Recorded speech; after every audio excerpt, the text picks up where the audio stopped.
B'siyata d'shmaya, we're going to learn Shabbos Daf Mem Aleph. We're going to start on the top line of the Omid. V'omar Reb Zera, ano chazite l'Rebavo, I saw Rebavo, shehiniach yodov keneged ponov shel mata, that I saw that when he was undressed, then he would put his hands in front of his private parts. V'lo yodano, I don't know, inoga, iloi noga, if his hands actually touched his private parts or not. Says the Gemara, Pshita de lo noga. It can be taken for granted that he did not touch his private parts. The Tanya, it says in a Brisa, Rabbi Eliezer Omer, Kol ha'oiches ba'oma umashtin, anyone who touches his private parts whilst urinating, ki'ilu mevi mabul la'olam. It's as if he brings a mabul to the world. It can bring him to do averis similar to those done in the time of the mabul. Omar Abaya, asa'uha k'boileshes.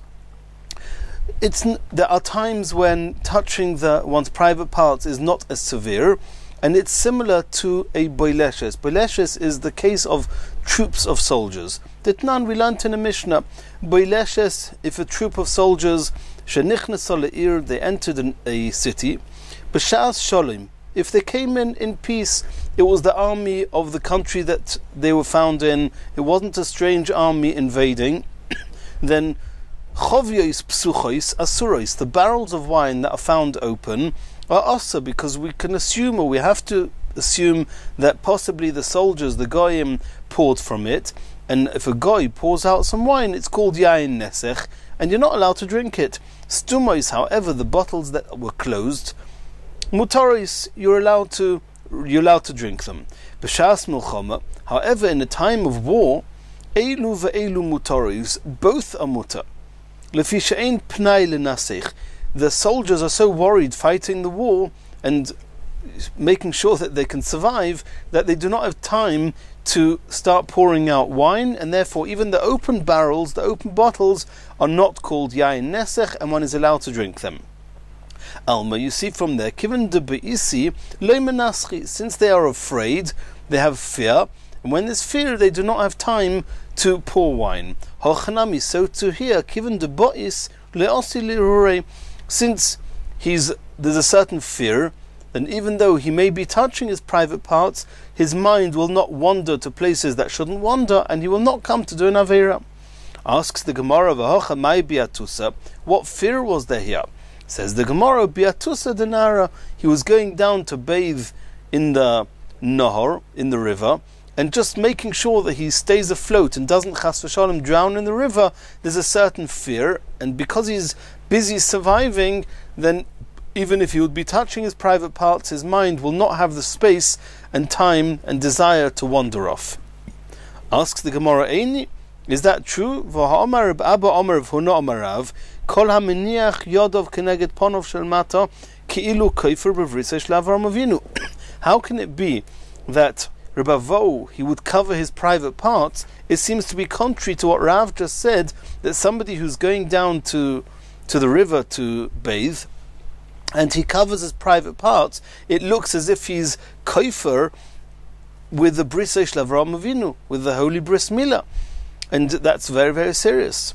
Says the Gemara, loy kashya, it's not a kashya. Haki nachis, haki solik. When he's going down towards the river and nobody can see him, that's when the halacha of Rav applies. You shouldn't show any form of embarrassment of this great mitzvah. But when you're coming up and you're facing people, and it's inappropriate for other people to see those parts, it's appropriate to cover them. Kihada Rava, similar to what we found with Rava, shachi, that he would bow down, he would bend over, so to cover his private parts. Reb Zera Zokif, Reb Zera would come, would be, even though he wasn't dressed, he would be upright in order to conform with what Rav said, not to show any form of embarrassment or kfira of the brisei shel Avraham Avinu. Rabbanon, the Be'er of Ashi, the Chachomim of the Beis Medrash of Rav Ashi, ki konochsi, when they were going down towards the river and they were not facing any people, zokfi, they would be upright, and they would have no issue with the fact that their private parts are open, are visible. There's nobody to see them. Kiko solki, but when they would come up from the river and face the people, shachi, they would bend over in order that people should not see their private parts. Continues the Gemara, Reb Zera hava komishtamit mid Rav Yehuda. Reb Zera was avoiding Reb Yehuda.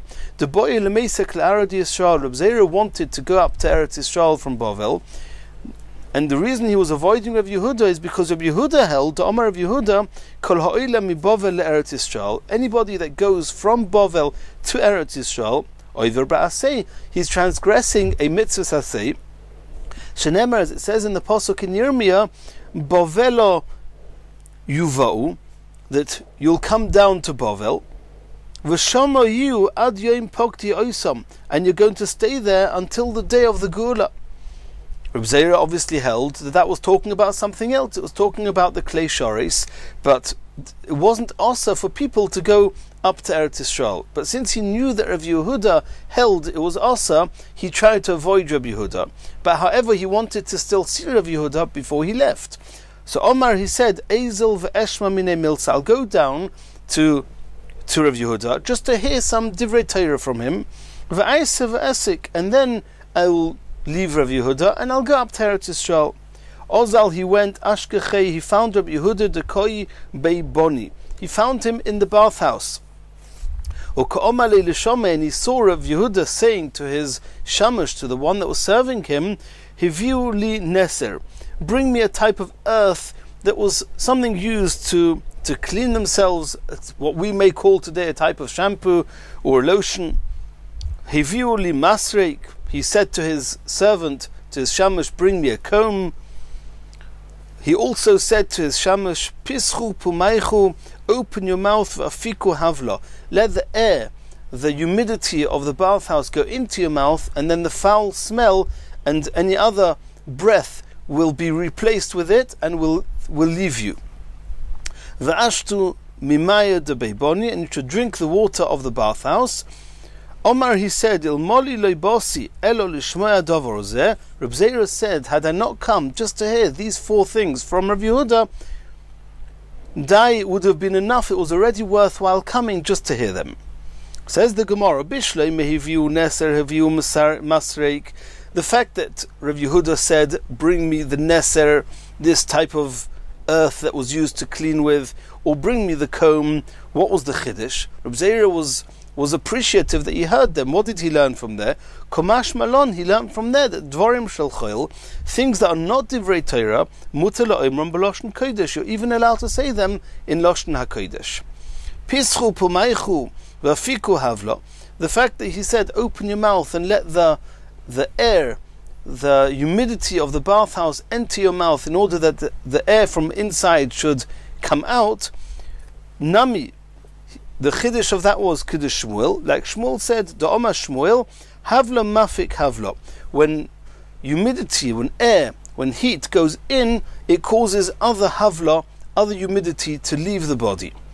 Elo ashtu mayo de beiboni. But drinking the water of the bathhouse, my malusa, what advantage was there with that? What should be the point of doing that? Says the Gemara, the Tanya we learnt in a brisa, Ochal v'lo yishosol, somebody who eats but does not drink with his eating, achiloso dam, it's as if he's eaten blood, v'zeu tchilas cholim me'ayin, and that starts off the illness of the intestines. Ochal v'lo holach daled amos, somebody who eats and does not walk at least 4 amos before going to sleep, merakeves, it causes the food should rot in his stomach and does not become absorbed properly. And that causes a bad breath. Somebody who needs to excuse himself to pass his bowels, and he eats before relieving himself, it's comparable to an oven that you want to heat it, but before you put the new coals and reheat it, you should be taking out the ashes of the previous time you heated it up, in order that these coals can burn properly. If you burn the new coals on top of the ashes that were there before, it's less effective. Here too, before you start eating, you should first get rid of the psoiles of what you don't need from the time before, and therefore one should relieve oneself before eating. And if one doesn't, it's compared to somebody who's lighting the oven whilst the ashes of the time before are still there. And doing that causes a person to have the breath of of sweat and to be sweaty. Rochatz bechamim v'lo shoso mehen. If somebody bathes in hot water and doesn't drink from the water, doimer letanur shehisiku mibachutz, is comparable to an oven that you heat up the outside walls of the oven, v'lo yehisiku mibifnim, but you do not heat up the inside of the oven. Here too, you're bathing in hot water, so the outside of your body is getting washed, is getting heated. The inside of your body is not getting heated, and therefore you should drink from some of the hot water. If you wash yourself with hot water and then you don't rinse yourself afterwards with cold water, it's comparable to an iron rod that you put into the fire, and you do not afterwards strengthen it by putting it into cold water. If you wash yourself in the bathhouse and you do not oint yourself with some type of an oil, it's as if you're washing the outside surface of a barrel and you don't wash the barrel from inside. The oil gets absorbed inside the body and helps the body remain clean. If you do not use oil, the water just washes the outside of the body and not the inside. So you see from here that there's an advantage of drinking the hot water that one is bathing in, and that's what Reb Zera heard Rav Yehuda say, that you should posach pumaychu, you should open your mouth, ashtu maya de beiboni, that you should drink the water from the bathhouse. Says the next Mishnah, muliar is a type of hot water urn, hagoruf, that you have swept away, you have shoveled away the coals that were in it. Shoisin himenu b'Shabbos, you're allowed to drink from it on Shabbos. Antichi, we'll soon see what that is, another type of urn. Afal pisha grufa, even though you've shoveled away the coals that were in it, in shoisin himenu, you're not allowed to drink from it on Shabbos. Says the Gemara, heicha domi mulior hagoruf. What's the case of this muliar that the coals have been shoveled away? Tana, mayim shebifnim ugecholim mibachutz. The case, what is a muliar? A muliar is a type of urn which has two sections, one beside the other. In the main compartment, the main section where they would put water, on the outside there would be a subsection into which they would put coals, and those coals would be hot and heat up the water in the other section of the urn. And goruf means that you've taken out the coals from that side section. That's what it means. Mayim mibifnim, the water's on the inside, ugecholim mibachutz, and the coals are in some outer section of this urn. Antichi, what's an antichi? It says a machleikus, Rabbi Omar Bei Kiri. It's a type of urn which is comparable to a stove with compartments. And this is very similar to what we explained, the muliar. The difference is that in the kira, which is what this antichi is, that it's bei kiri, it's similar to a kira. The kira, the walls are much thicker, and therefore the heat penetrates and makes the walls much, much hotter, and therefore it has much more of an effect and an influence and an impact on the water inside it. But the muliar, the heat of the walls, is much less effective on heating up the water. And the basis of these halachas is that you're not allowed to put anything inside a dover hamoisif hevel. So if the walls are so hot, and even after you take away the coals, they continue heating and adding heat to the water is compared to being tomon, to being hidden inside a dover hamoisif hevel. And that's why in the Mishnah it says that the antichi, even though it's grufa, ain't shoisin imenu. So Rabbi says that what is an antichi? It's a type of akira. It's similar to akira, and the walls are very thick. Rav Nachman bar Yitzchak Omar. Rav Nachman bar Yitzchak says that antichi is bei dudi. It's like a pot which has two levels, and the coals are not next to the water, it's underneath. There was a type of false floor, a hollow part in the floor, in the base of the pot. In there they would put the coals, and the coals would heat up the whole pot. Says the Gemara, Manda Omar bei dudi, according to Rav Nachman bar Yitzchak, that says that antichi is similar to a two-layered pot. Kolshkein bei kiri, even more so a beikiri, which is even hotter, and the walls penetrate the heat, and they give over the heat much, much more than a beidudi. Even more so, it's called a dova moisef hevel, and you're not allowed to drink from it. Or manda omar beikiri, but according to Rabbah, who says that antichi is similar to a kira, is two sections next to each other, only there, which is very, very much heat is being added, over there in choisin himenu. Aval beidudi, Rabbah would agree that in the case of beidudi, where it's a pot with two layers, loy. In that case, the Mishnah, the issa of ein choisin himenu would not apply, and you'd be allowed to drink from it. Says the Gemara Tanya Kavaseder of Nachman, we have a brisa like Rav Nachman. Antichi, and afal pi shegrufa ktuma, even though you've either covered the coals or removed the coals, ein sheisin imenu, you're not allowed to drink from it, because its base, mechamemosa, continues to heat it up even in the absence of the coals.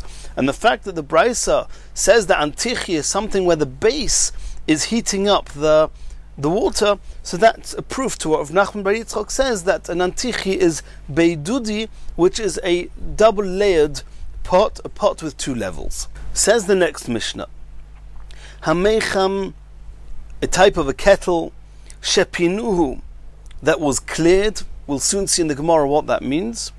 Then this cleared kettle, mecham, lo yitein letoichay tzainon, you're not allowed to put cold water into it.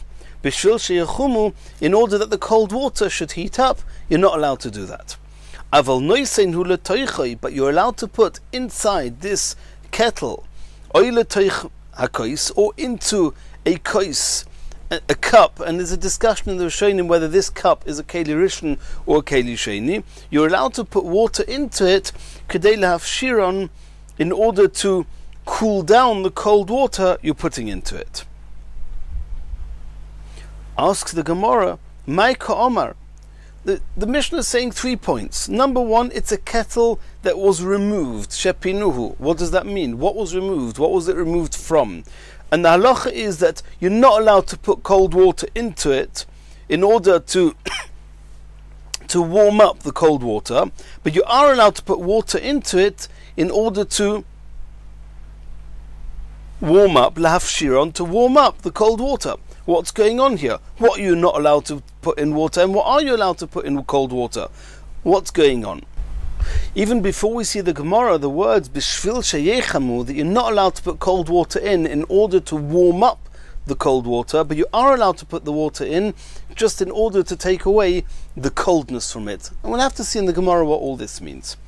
Omar Rav Ada bar Masna. Rav Ada bar Masna says as follows. Hochi ka Omar. The Mishnah has to be read as follows. Hameicham shepina mimenu maim chamim. What does it mean it was removed? You removed from it its content. You had this boiling hot kettle that had coals on it, inside it, and you now removed the hot water that was in it. You emptied out this kettle, but the kettle, the walls of the kettle are still boiling hot. Lo yitein letoichay mayim. What does that mean? Mu'otim. You're not allowed to put a little bit of water into this kettle, in order to warm up the cold water you're putting in. What are you allowed to put into it? You're allowed to put in a lot of water at once, in order to warm up, or in order to take away the cold from the water you're putting in. Asks the Gemara, but if you have a boiling hot urn, a boiling hot kli, and you've taken away the coals, and now it's empty, and you pour lots of cold water in, it actually helps to strengthen the kli, and that's also on Shabbos. You're not allowed to strengthen the keli on Shabbos. So how can you add in a lot of water? Says the Gemara, Reb Shimon, it's going according to Reb Shimon. The Omar Dova she'in miskavin mutar. He doesn't want to put the water in order to strengthen the kli. He's putting the water in just in order to take off the coldness from the water. Since regarding the strengthening of the kli, it's einim miskaven, it's not intentional. Reb Shimon says a dova she'einim miskaven, something that's unintentional, is mutar on Shabbos. That is how Rav Ada bar Masna explained the Mishnah. Maskif la Abaya. Abaya's got a problem with that. Midi meicham shepina mimenu mayim ktoni. Does the Mishnah say that we're talking here about a kettle, a type of urn, that you remove the water from it? That's not what it says in the Mishnah. The Mishnah says meicham shepinuhu, a meicham, a kettle that you removed it, referring to the kettle. Kotoni, that's what it says in the Mishnah. Elam Abaya, Abaya says you have to read the Mishnah differently. Hochik Omar, hameicham shepinuhu, when you removed the actual meicham, the kettle, from on the fire, it's no longer on the fire, but the water is still in it. There's still hot water in it. You're not allowed to add in a little bit of cold water in order that the cold water should be heated up and cooked by the hot water. You're allowed to add a lot of water into the cold water, into the hot water, in order to take away the coldness of the cold water. However, Abaya says, in the event that indeed you emptied out the whole kettle from its water, and now you have an empty, hot container kettle of which had water in it, you're not allowed to put any water into it. Why? Because putting cold water into a meicham, into any metal container that is very, very hot, it strengthens the kli and it's osa. Now, even though you didn't intend to strengthen the kli, you just wanted to take off the edge of the coldness of the water, Rabbi Yehuda is following the opinion of Rabbi Yehuda, even though it's not intentional, since at the end of the day you're strengthening the kli, it's osa. Continues the Gemara, Omar Rav. We're going to have here Machlokes Rav and Shmuel, how to learn the end of the Mishnah. The Mishnah says that you're allowed to put in a lot of water. Let's see what that's talking about. So we've already seen, according to Rav Ada bar Masna, is talking about when the kli is completely empty. You're allowed to put in a lot of water. According to Abaya, when the kli is completely empty, you're not allowed to put in any water. When the kli has hot water in, you're allowed to add in a lot of hot water, and in that case, by the way, a lot of cold water, and in that case, by the way, it would not strengthen the kli, because the only time it strengthens the kli is if you put cold water into an empty hot kli. But if there's a little bit of hot water in the kli, then the hot water will warm up the cold water a little bit, but it will not be cold enough to strengthen the kli. Let's see the Machlokes Rav and Shmuel. Omar Rav, lo yishanu elo lehafshir. When it says at the end of the Mishnah that you're allowed to put in water into the kli, it's only talking about lehafshir. When there is water left, there's hot water still remaining inside the kli, and you're adding in some water in order to warm up a little bit the cold water, then that's mutter. Avol letzarif. But in the event that the kli is completely empty and you're putting in the water in order to strengthen the cold water, in order to strengthen the kli, osa, that is osa, and that conforms with what Abaya said, that when the kli is completely empty, you're not allowed to put in any water because it's going to strengthen the kli. Or Shmuel Omar. Shmuel says, afilu letzarif nami muta, even if the kli is completely empty, you're allowed to add water to it, even though it will be strengthening the kli. Asks the Gemara, Letzarif lekatchila mishari. It seems from what Shmuel said that if the meicham is completely empty, you're allowed to put in cold water, afilu letzarif, in order to strengthen the kli. So the Gemara is asking, it's very good if you don't intend to strengthen the kli, then if you hold Reb Shimon, Dava she'einem miskavin is mutter. But afilu letzarif nami mutter, it seems that you're intending to strengthen the kli, and that's clearly osa, because it's a Dava which is miskavin. Elo itmar hochi itmar. We have to read the Machlokes a little bit differently. Omar Rav. Rav said as follows, Lo yishonu elo shi'ur lehafshir. We're talking about that the kli is totally empty. And Rav says that Lo yishonu elo shi'ur lehafshir. You're allowed to add in a little bit of water, enough water that all it would be good for is to warm up the water a little bit, but not enough cold water that would actually strengthen the kli. A kli will only get strengthened if it's completely full. Avol shiur letzarif also, but to put in as much cold water that it could strengthen the kli, that's going to be osur. And this follows the opinion of Rav Ada bar Masna. Or Shmuel Omar. Shmuel says, afilu shiur letzarif, even to put in a lot of water, enough that could strengthen the kli, it's mutter. Since he doesn't intend to strengthen the kli, it's mutter. Says the Gemara, Lememra de Shmuel Reb Shimon Svirle, are you suggesting that Shmuel holds like Reb Shimon that Dover she'eini miskaven is mutter? V'omar Shmuel, we have another Shmuel that says a different halacha.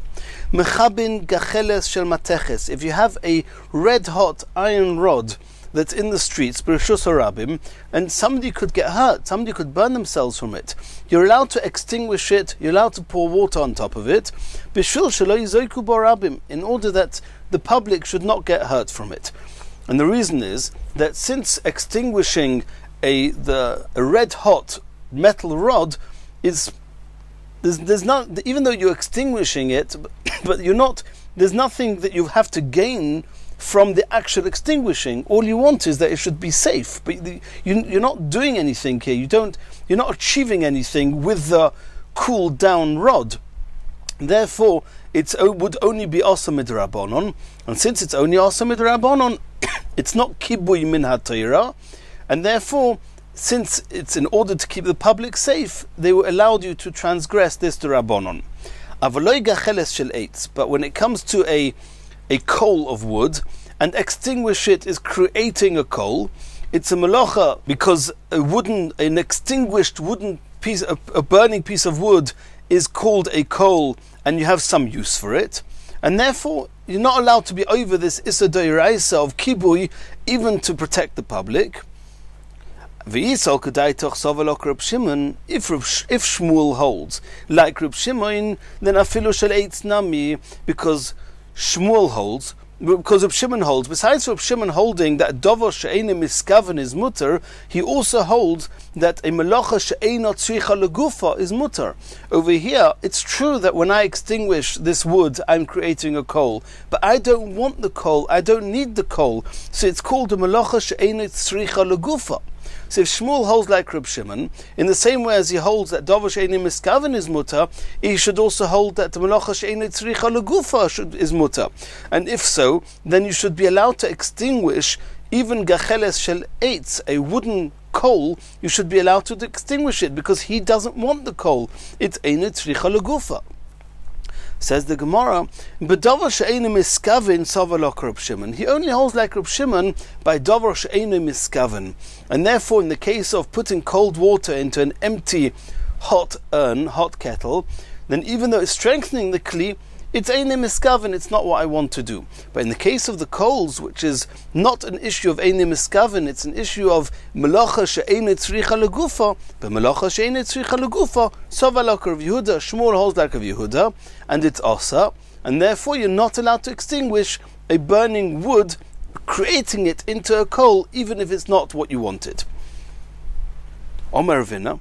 Ravina says we can deduce from this, Hilkach koitz b'reshus harabim. If you have some thorns that potentially could hurt the reshus harabim, and you want to move them away, but you're not allowed to carry in reshus harabim more than 4 amos. Moilichoi pochis midaled amos. Since the issa d'oraisa is only if you walk 4 amos, and midrabanon they don't let you walk bechlal in reshus harabim. But since you want to keep the reshus harabim safe, you're allowed to walk less than 4 amos, stop. Start again, less than 4 amos, and stop, until you get to the side of the reshus harabim, where you can leave it there, and it will no longer pose a danger for the public. But if it's not reshus harabim, it's an area where min haTorah you're allowed to carry there, even though the chachomim said you're not allowed to carry there, since it's in order to save the public, the chachomim said it's mutter. Afilu tuva, you can walk in one shot, you don't need to walk pochis midaled amis, you can carry it with one stride, with one walking without stopping, and keep the public safe. And in the next shir we'll carry on from here.